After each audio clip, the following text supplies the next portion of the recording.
Do you know there was a conversation between God and Abraham that Abraham misunderstood? He wanted to slaughter. There's a great difference between slaughtering and offering. He told him, offer your son. He didn't say slaughter him. But now he tells us, and it came to pass after this thing that God did tempt Abraham, and he said unto Abraham, and he said, behold, here I am. All right? Verse 2.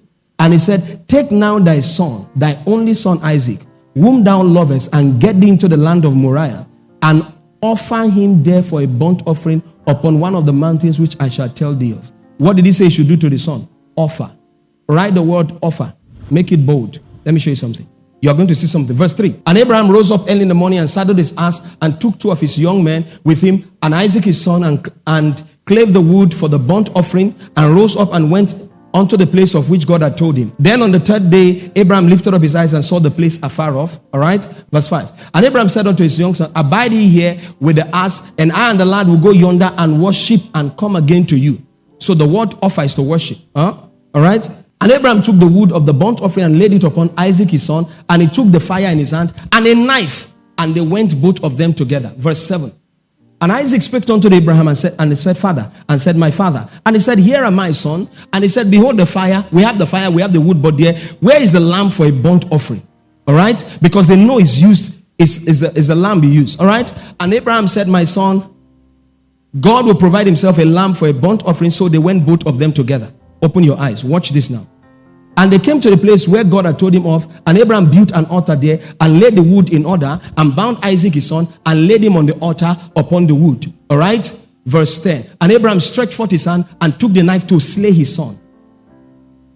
There is a great difference. What God told him, we're coming back to verse 10. Go back to verse 2. The misunderstanding of men. Go back to verse 2. And he said, take now thy son, thy only son Isaac, whom thou lovest, and get thee into the land of Moriah, and offer him.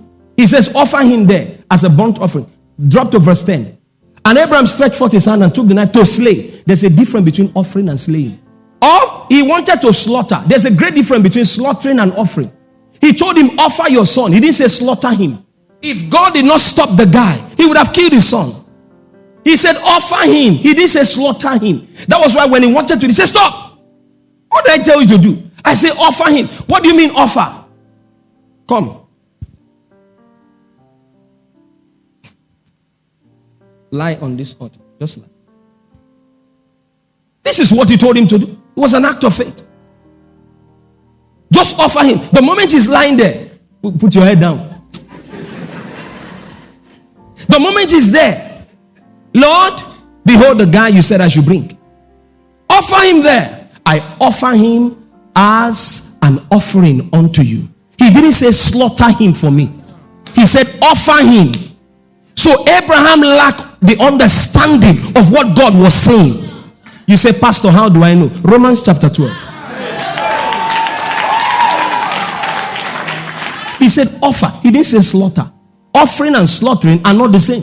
I beseech you, therefore, brethren. That's all of us now, brethren, by the mercies of God, that you present your bodies as a living sacrifice. Offer your bodies as a living sacrifice, holy, acceptable unto God, which is your reasonable service. Oh yeah, all of you, come here. Come and be killing. Give me a knife.